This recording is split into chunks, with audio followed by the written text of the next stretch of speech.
UK's first conference to tackle honour-based violence is taking place in North London today. The session brings together different teaching groups and agencies to identify ways to protect children from practices like forced marriage and female genital mutilation. Our reporter Sasha Spratt is over at Winchmore School near Palmer's Green and can give us an update on what's going on there. Sasha.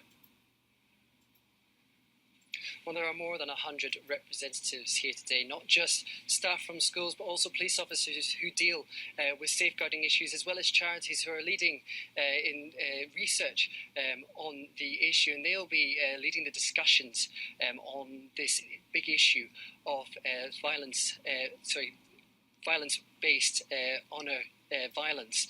And one of the charities who is leading today is Iranian and Kurdish Women's Rights Organisation, and their executive is Diana. Thank you very much for joining us this lunchtime. Firstly, could you just tell us about your organisation?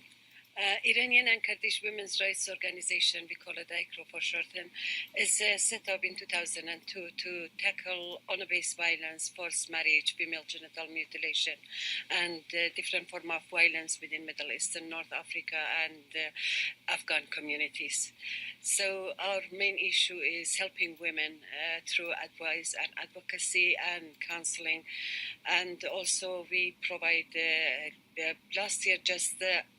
Last year we had over 2,500 calls from women themselves or from professionals who were seeking help help and advice about how to deal with honor-based violence cases, and we provided intensive care and support to more than 800 women and girls in the UK. It shows that the problem is quite huge.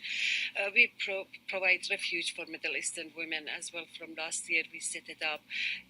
We provide training to professionals, especially to schools and colleges and universities, because it's important for us to make sure that the teachers, the staff, understand this issue very well, and they can spot it, and they will be able to help women and save girls from harm. And some may be confused by this term, honour-based violence. Can you just explain how you identify crimes that fall under this category? Honor-based violence is mainly any kind of violence or even murdering predominantly girls by their main very direct family or relatives, or even sometimes with the order of the community leaders or community themselves for bringing shame or dishonor to the family or the community.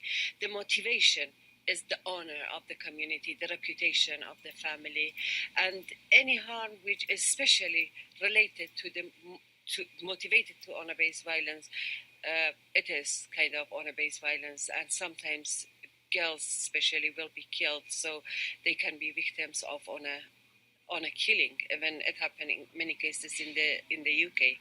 Now, it said that there was 11,000 cases were reported between 2011 and 2014, yet some police forces have said that 1 in 5 of those forces misreported them. Where's the confusion lying?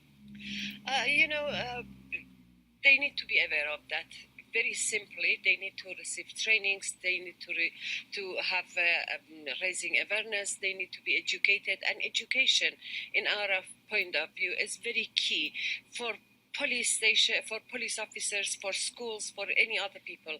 When policies cannot make a difference between honor-based violence or forced marriage or even female genital mutilation, this is not acceptable. They need to differentiate, they need to understand what is the difference between them and how to flag and record properly those cases in different categories. So for us, it's very obvious that police needs to understand that, and it has been a problem, serious problem for us when we did the research, and it shows that 1 in 5 police forces cannot record cases properly is really unacceptable, and we are hoping that through education and learning and trainings, they will have the system to provide this recording, and it is crucial for saving women and girls.